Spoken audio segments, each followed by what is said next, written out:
नमस्कार दोस्तों, बहुत बहुत स्वागत है आपका। देशवाणी देख रहे हैं आप। दोस्तों, अक्सर जब कोई ऐसी फिल्म आती है, जैसे कुछ सालों पहले फिल्म आई थी तारे ज़मीन पे, आमिर खान उसमें जो है मुख्य भूमिका में थे, तो लोगों के मन में एक इमोशनल, एक भावात्मक जो है वो संवेदना स्पेशल चाइल्ड को लेके सामने आई। अब फिर से आमिर खान एक बार फिर से वापसी कर रहे हैं। अब नई मूवी उनकी आई है सितारे ज़मीं पे, वो भी कुछ इसी तरह से बेस्ड है। लेकिन क्या वाकई में ही समाज में बिना फिल्मों के भी जागरूकता या समाज को जागरूक होना जो है वो अनिवार्य है? क्योंकि पिछले कुछ दिनों से गैजेट्स के इस्तेमाल से, या फिर यूँ कहें कि इससे पहले भी ऑटिज़म का शिकार रहे बच्चे, ख़ास तौर पे अगर बात करें, जो बच्चे ऑटिस्टिक हो जाते हैं, जो बच्चे अपना कोई भी कार्य जो है वो किसी की हेल्प के बिना जो है वो नहीं कर सकते, उन बच्चों के लिए कोई अगर कार्य करे, क्या आप उस चीज़ को कैसे और किस नज़र से देखते हैं? दोस्तों, इस वक्त मैं राजधानी दिल्ली के एक ऐसे ही विद्यालय में मौजूद हूँ, एक ऐसे स्कूल में मौजूद हूँ, उपासना स्पेशल स्कूल, जहाँ पे अगर बात करें तो संचालित करती हैं उसे शिल्पा अरोड़ा जी, और कई वर्षों से ऐसे ही बच्चों के लिए कार्य कर रही हैं। उनसे जो है वो जानते हैं कितने बच्चे हैं, कैसे जो है इस नेक कार्य की शुरुआत हुई, किस तरह से स्कूल में क्या क्या समस्याएं आई, कैसे कैसे सहयोग मिला, सारी चीज़ों के ऊपर जो है वो शिल्पा जी से बातचीत करेंगे। तो शिल्पा जी, कैसी हैं आप? नमस्कार ma'am, it's a pleasure to meet you. Thank you Shilpa ji. Shilpa ji, ख़ास तौर पे अगर बात करें, सबसे पहले ये जो उपासना स्कूल है, ये कब से इसकी शुरुआत हुई थी, और स्पेशल चाइल्ड के लिए ही क्यों आपने जो है वो सोचा कि उनके लिए जो है वो आगे बढ़ कर आना है? मैम, ये स्कूल 2015 में मैंने खोला था, तो 10 साल हो गए स्कूल को। जुलाई 2015 में खोला था, तो 10 साल पूरे हो गए हैं। मैं हमेशा वही करना चाहती थी जो कोई नहीं कर रहा। 2000 में 2000 जुलाई, द ईयर 2000, 2001, 2002 नहीं, 2000 जुलाई में मैंने ये काम शुरू किया था एज ए स्पेशल एजुकेटर।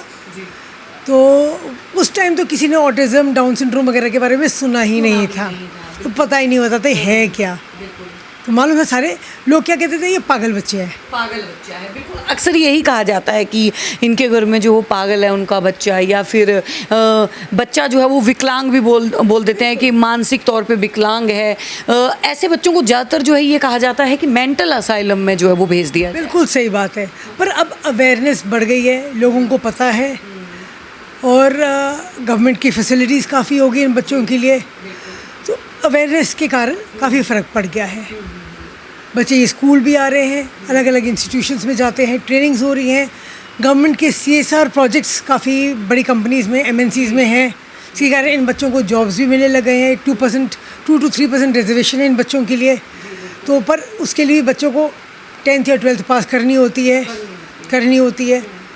तो मानसिक तौर पे ये बच्चे इतने प्रिपेयर हो जाते हैं कि ये 10th और 12th तक पहुंच पाएँ, क्योंकि जो अपने ही रोज़मर्रा के जो है वो काम नहीं कर सकते। क्योंकि अगर बात की जाए शिल्पा जी कि ऐसे बच्चे तो कहीं ना कहीं अपने वॉशरूम, नहाना, ब्रश करना, इन चीज़ों के लिए भी एबल नहीं होते। जिन बच्चों को जॉब्स पे रखा जा रहा है वो या तो हियरिंग इम्पेयर्ड है या लर्निंग डिसेबल बच्चे हैं। जैसे हम पहले बोला गया, attention deficit hyper active disorder, जो हम पंजाबी में बोला करते थे ना, टिक के नहीं बैठता, निचला नहीं बैठता, तो भागता रहता है, और उन बच्चों को भी जॉब्स नहीं मिलते थे। पुराने ज़माने में गाँव में खेती बाड़ी वगैरह कर ली, तो वो बच्चे की एनर्जी उसमें यूटिलाइज़ होगी, तो वो बच्चा उसमें यूटिलाइज़ हो गया। पर अब शहरों में एक खेती बाड़ी वगैरह का काम तो है ही नहीं, गाड़ियों में बैठना है, गाड़ी में चढ़ना है, बसेस, ट्रेन, सब सारी फैसिलिटीज़ है, तो बच्चों की एनर्जी ही नहीं यूटिलाइज़ हो रही कहीं भी। तो उस कारण से थोड़ी प्रॉब्लम और बढ़ गई है, और लोगों के घर 2-2 कमरे वाले घर हैं। पुरानी वाली बातें तो रही नहीं अब, और नान के दाद के तो पास ही नहीं है, सिंगल फैमिलीज़ है। तो ये छोटी छोटी बातें जिनके कारण प्रॉब्लम बढ़ गई है। But if we give this children an opportunity, फ़र्क आ जाता है। कारण क्या रहता होगा मैम, ऐसे बच्चे ऑटिज़म होना मुख्य कारण? अगर माँ के अंदर कुछ मतलब पौष्टिक आहार की कमी, क्या कारण जो है वो रहे होंगे? मैम जैसे हमारे डाउन सिंड्रोम बच्चे हैं, जिसे हम मोंगोलॉइड चिल्ड्रन भी कहते हैं, जो जैसे हम चिंकी लुक वाले होते हैं, थोड़े गोल मटोल। आपने सितारे ज़मीन पे पिक्चर देखी है, उसमें जो काफ़ी सारे बच्चे हैं जो गोल मटोल हैं, तो उनमें क्रोमोसोमल एबनॉर्मेलिटी है। अगर आपको पता है तो क्रोमोसोम्स हर इंसान अपने 1 सेट ऑफ क्रोमोसोम्स फादर से लेता है, 1 सेट पेरेंट्स से लेता है, तो 2 क्रोमोसोम्स हर एक के होते हैं। 23 क्रोमोसोम्स हर इंसान में होते हैं जब वो पैदा होते हैं। जो 21 क्रोमोसोम है वो पैर नहीं है, वो ट्राइजोम हो जाता है, 2 की जगह वो 3 हो जाता है, और वो किस कारण से होता है वो आज तक किसी को नहीं मालूम। तो वो 3 होने के कारण मेंटली डिस्टर्ब बच्चा हो जाता है, मेंटली रिटार्डेशन जिसे हम कहते हैं, स्पेशल नीड्स बोलते हैं, वैसा बच्चा हो जाता है। पर डाउन सिंड्रोम वाला बच्चा माइल्ड या मॉडरेट कैटेगरी का होता है, वो सीवियर प्रॉब्लम में यूजुअली नहीं होता। अच्छा, वो बात समझ भी लेता है, फीचर्स उसके होते हैं ऐसे, और काफ़ी हद तक उसकी बात हमें समझ भी आ जाती है, समझ आ जाती है। उसकी थेरेपी शुरू से कर दी जाए तो बच्चे की काफ़ी बात हमें समझ आ जाती है। ये बच्चों का दिमाग थोड़ा बाकी बच्चों से ठीक होता है, बाकी स्पेशल बच्चों से बेटर होता है। तो इन बच्चों को हम जॉब्स में आराम से रख सकते हैं, जो हमारे CSR प्रोजेक्ट्स में काम में आ जाते हैं, जैसे हाउस कीपिंग डिपार्टमेंट हो गया, फ्रंट डेस्क में हो गया, इन जॉब्स में। और इज़्ज़त की नौकरी है बच्चे की, कहाँ बच्चा घर में बैठा है, कहाँ सुबह उठ के तैयार हो रहा है, यूनिफॉर्म पहन रहा है, होटल जा रहा है, काम कर रहा है, और फिर घर में चाहे 10,000 ला रहा है, चाहे 15,000 ला रहा है। उन माँ बाप के लिए बहुत बड़ा सहारा हो जाता है जो ये सोचते हैं कि हमारे बाद हमारे बच्चों का क्या हो। बिल्कुल, और ये पैसे उस बच्चे के ही हैं। और आपको भी पता है, अपने पैसे अपने ही होते हैं, चाहे मम्मी पापा के हों या जो किसी के भी होए। और हमारे हियरिंग इम्पेयर्ड बच्चे हैं, हियरिंग इम्पेयर्ड बच्चे बात सारी समझ लेते हैं, नॉर्मल इंटेलिजेंस के होते हैं। पर कई बार क्या होता है, पॉवर्टी है, मैल न्यूट्रिशन हो जाता है, या हेरिडिटरी केसेस भी हो जाते हैं। कई बार क्या होता है कि एक ही फैमिली में, जैसे आपके चाचा की बेटी हो गई या मामा का बच्चा हो गया, वेरी क्लोज निट फैमिली में कई बार शादी हो जाती है। जैसे अब पुराने ज़माने में कहते थे कि एक ही गोत्र में शादी नहीं करनी है, नहीं करनी चाहिए, या फिर वो ब्लड का कुछ हो जाता है। बिल्कुल। तो आजकल कोई परवाह तो करता नहीं है, बिल्कुल आजकल तो कुछ भी नहीं है। तो वो ऐसे होने के कारण भी हमारे बच्चों में थोड़ी प्रॉब्लम आ जाती है, मेनली हियरिंग इम्पेयरमेंट आ गई है, और भी प्रॉब्लम आ सकती है। शिल्पा जी, अगर बात करें तो उपासना में लगभग कितने बच्चे हैं? जब शुरुआत की थी तो कितने बच्चे जो है वो आए थे, और किस तरीके से पेरेंट्स से आपने जो है वो संपर्क किया, जो ऐसे बच्चों के पेरेंट्स से? क्योंकि कुछ पेरेंट्स भी नहीं चाहते कि उनके बच्चे जो बाहर जाएं, क्योंकि उन्हें लगता है कि शायद नहीं कर पाएगा। बहुत सारे हमने ऐसे केसेस भी देखे हैं, कैसे उनको समझाया गया। और बच्चे अब जो है, अब फ़िलहाल कितने बच्चे जो है वो यहाँ पे हैं, कौन कौन सी क्लास में? मैंने शुरू किया था केवल 7 बच्चों के साथ, 7 चिल्ड्रन एंड 2 टीचर्स, तो शुरू किया था। आज की डेट में मेरे पास 95 बच्चे हैं, 95। और 30 का स्टाफ है मेरे पास, जिसमें हमारे स्पेशल एजुकेटर्स भी हैं, जूनियर स्टाफ भी है, music sir, dance sir, therapy centre पूरा है, physiotherapy, occupation therapy, speech therapy, सारी बच्चों को हम फ्री में दे रहे हैं। तो 95 बच्चे, एक बच्चा स्पेशल बच्चा 5 नॉर्मल बच्चों के बराबर होता है। तो अगर आप 95 को 5 से मल्टीप्लाई कर लें रेगुलर स्कूल के हिसाब से, तो बहुत बच्चे हो गए। तो नॉर्मल बच्चे भी 90, स्पेशल बच्चे भी 95, तो बहुत ही बड़ा नंबर हो जाता है। दिक्कतें भी आती हैं कुछ ऐसे बच्चों को हैंडल होती है, बिल्कुल होती है। पर हमारे ग्रुप्स छोटे छोटे हैं, हम 7 मैक्सिमम 10 बच्चों का एक ग्रुप होता है, जिसमें एक टीचर है और एक दीदी है। दीदी हेल्प करती है इनके बुक्स निकालने में, जो बच्चे नहीं निकाल सकते, इनको वॉशरूम लेके जाना है, इनकी चीज़ें ध्यान रखने में, इनकी एक्टिविटीज़ में हेल्प करती है। टीचर्स 1:1 लेवल पे एकेडमिक्स कराती है, और बच्चों का बड़ा सेट रूटीन है यहाँ पर, एक के बाद एक एक्टिविटीज़, उसके कारण इनके पास टाइम ही नहीं शरारतें करने का।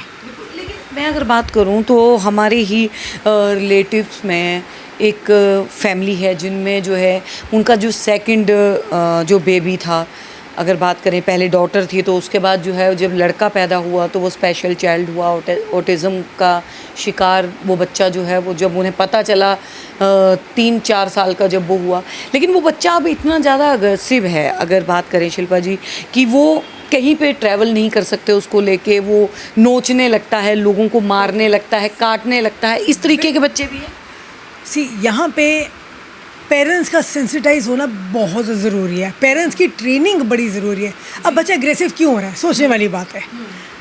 उस बच्चे की बात आपको, माँ बाप को समझ नहीं आ रही है, वो क्या मांग रहा है। जी आप फॉर एग्ज़ाम्पल पेरिस चले जाते हैं, जी आपको छोटी सी चीज़ दही खानी है, आप एक स्टोर में चले जाइए, आपको दही नहीं मिलती क्योंकि आपको लैंग्वेज आती नहीं है। आप एक को बोलोगे उसे नहीं समझ आएगी, दूसरे को बोलोगे समझ नहीं आएगी क्योंकि आपको फ्रेंच आती नहीं है। पांचवे के पास भी गए वो भी नहीं है, तो अपने मन में आप हिंदी में गालियाँ देनी शुरू कर दोगे, राइट। ये निकम्मे हैं, इनको तो पता ही नहीं है, दही है, बेसिक चीज़ें इनको नहीं आती। अब यही बात आप हमारे स्पेशल बच्चों के साथ सोचिए, बच्चे के दिमाग में कुछ चल रहा है, वो कुछ मांग रहा है, माँ को ही नहीं समझ आ रहा, तो इरिटेट तो होगा ही ना। आपने कहीं जाना है, हस्बैंड वाइफ ने कहीं जाना है, तो हस्बैंड यूजुअली अपनी वाइफ को रात को बता देगा या एक दिन पहले बता देगा, या आपस में ये लोग प्रोग्राम बना लेंगे, हमने जाना है, ठीक है। अच्छा, आप स्पेशल बच्चों को नहीं बताओगे और बोलोगे चलो भैया जूते पहनो और चलो, बच्चा मेंटली प्रिपेयर तो है ही नहीं ना। आप भी फॉर एग्जांपल अपने घर में सारे काम कर रहे हैं और घर वाले सास बोले जी अभी उठो और चलो, आप भी इरिटेट होएंगे ना, सारे काम छोड़ के जा रही हूँ, किसी ने बताया नहीं है। Same way with this child, आप बच्चे को एक दिन पहले प्रिपेयर करना शुरू कर दो कि हमने जाना है, हम नानी के घर जा रहे हैं, कोई क्यूज़ दीजिए, हम इस टाइम निकलेंगे, ऐसे हम तैयार होएंगे, या आप एक दिन पहले कपड़े निकाल के बताइए ये कपड़े पहन के जाएंगे, वहाँ पे पार्टी होगी, थोड़ा थोड़ा थोड़ा थोड़ा हर घंटे 2 घंटे में बता रही है। Child is mentally prepared, he looks forward to going. बिल्कुल, ये बहुत बड़ी बात बोली है। लेकिन कुछ पेरेंट्स जो है वो ऐसे बच्चों को लाइक बांध के रख देते हैं, उनके पैर को बांध देते हैं, उनके हाथ को बांध देते हैं कि ये जो है इस तरीके से बाहर, या फिर कोई गेस्ट आ रहा है तो हमने आम तौर पे कुछ घरों में देखा है कि ऐसे बच्चे को कमरे में बंद कर देते हैं कि गेस्ट के सामने ये शरारत ना करे, इस तरीके की कोई हरकत ना करे। ये कहाँ तक सही होता है? बिल्कुल सही होता है, बहुत केसेस हमने ऐसे सुने हैं। आप गेस्ट के सामने पेप्सी रखेंगे, नमकीन वगैरह रखेंगे, राइट, और ये चीज़ें आपने बच्चे को अभी तक दिखाई नहीं है, या हफ्ते में एक बार या महीने 2-3 महीने में, तो बच्चे के लिए अट्रैक्शन हो गई ना, वो सबके सामने रखा तो मेरे को तो चाहिए, तो नॉर्मल बच्चा भी करता है। पर ये है, इस बच्चे को कंट्रोल करना नहीं आता, अपनी फीलिंग से झपटा मारेगा, पेरेंट्स लगा हमारी बेइज्जती होगी सबके सामने, हमारे रिश्तेदार क्या सोचेंगे, वो बोलेंगे आपने ट्रेन नहीं किया इस बच्चे को। अच्छा, ये बच्चे को आपने पूरी टॉयलेट ट्रेनिंग नहीं दी, बच्चा एक्साइटमेंट में, हमारे छोटे 2 साल के बच्चे 3 साल के बच्चे एक्साइटमेंट में सुसु कर देते हैं ना बीच में, और ये बच्चा 8 साल का है, ये भी बहुत एक्साइटेड हो गया, घर में इतने सारे लोग आ गए, इसने भी बीच में सुसु कर दिया। तो इतने बड़े बच्चे भी जो है वो इस तरीके का, क्योंकि मेंटल लेवल तो उनका छोटे बच्चे जितना है, तो वो भी एक्साइटेड हो गया, तो उसने कर दिया। पेरेंट्स ने के दिमाग में क्या आया, ये हमारी बड़ी बेइज्जती करा देगा, हम करेंगे क्या, दुनिया क्या बोलेगी, इससे अच्छा कमरे में बंद कर दो, किसी को बताना ही नहीं है ये बच्चा ऐसा है। तो सोशल स्टिग्मा जिसे हम कहते हैं, वो यहाँ पे बिल्कुल, और ये उस टाइम ज़्यादा हो जाता है अगर हमारे पेरेंट्स बहुत ज़्यादा क्वालिफाइड हैं, बहुत पढ़े लिखे हैं, और बाहर की कंट्री से पढ़ के आए हैं, डिग्रीज ली हुई हैं या अच्छी पोस्ट पे हैं, तो बोलते हैं जी मैं यहाँ का डॉक्टर हूँ, मैं यहाँ का ये है, लोग क्या बोलेंगे, ऑटिस्टिक बच्चा तेरे घर में पैदा हो गया। कौन पेरेंट चाहेगा कि मेरे घर में स्पेशल बच्चा हो? कोई भी नहीं चाहेगा, और अगर हो गया तो वो बच्चा चाहेगा कि वो इल ट्रीट होए? कोई बच्चा नहीं चाहेगा। उसकी भी फीलिंग्स होती हैं, उसकी भी इच्छाएं हैं, उसके लिए भी मम्मी पापा ही हैं, हमको हैंडल करना आना चाहिए ना। अगर हैंडल कर लिया तो they are perfectly fine, they are good children. ठीक है, अगर हम बात करें तो उपासना स्कूल की, तो शिल्पा जी जो है लगभग 10 साल से इस स्कूल को जो है वो चला रही हैं। यहाँ पे 95 बच्चे अभी फ़िलहाल जो है वो हैं। और अगर बात करें यहाँ पे शिल्पा जी, तो बच्चों को बेसिक एजुकेशन में यहाँ पे क्या क्या जो है वो पढ़ाया जाता है? अगर बात करें कंप्यूटर से लेके गैजेट्स का भी, उनको बुक्स का, हर चीज़, सब कुछ। School is registered with national open school, तो हम क्लास 3, क्लास 5, क्लास 8 के ओपन स्कूल से बच्चों की इंग्लिश, हिंदी सब करवाते हैं, जो बच्चा जितना कर पाता है, ज़बरदस्ती नहीं है।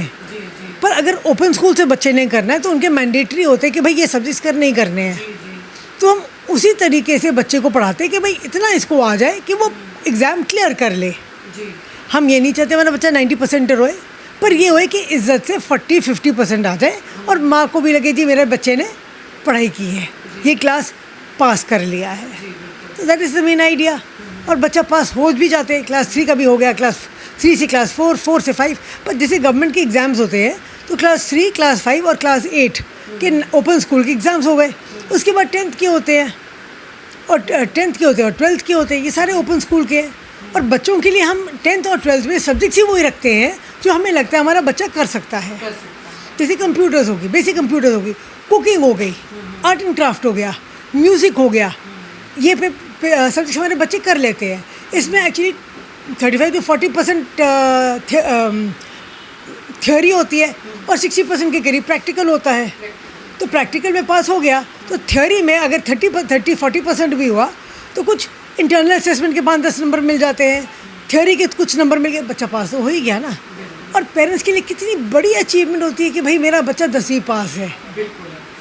देखिए ये बहुत बड़ी जो है वो बात होती है। शिल्पा जी, एक अंतिम जो है वो सवाल और लूँगी।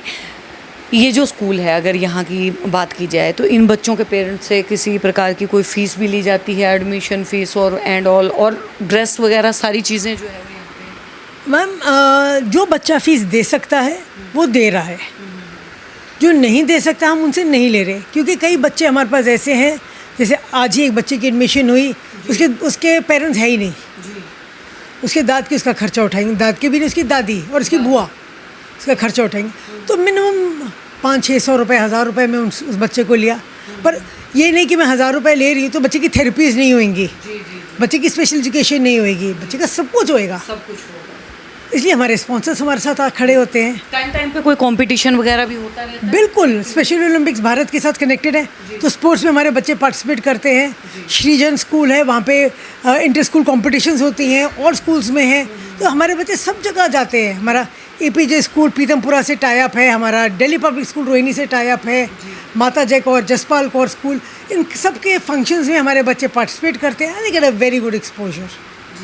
बहुत बहुत धन्यवाद शिल्पा जी। तो देखिए हमारे साथ में शिल्पा अरोड़ा जी थी, और वाकई में ही एक बड़ा ही सराहनीय काम ऐसे बच्चों के लिए जिनको कहीं ना कहीं समाज जो है वो बोझ समझ लेता है। तो दोस्तों ऐसे बच्चे बोझ नहीं है, हाँ इनके ऊपर थोड़ा ज़्यादा अटेंशन देने की ज़रूरत होती है, थोड़ा सा इनकी केयर करने की ज़रूरत होती है। ये बच्चे भी बहुत कुछ कर सकते हैं। वीडियो अच्छा लगा ज़्यादा से ज़्यादा शेयर कीजिएगा, बने रहिए।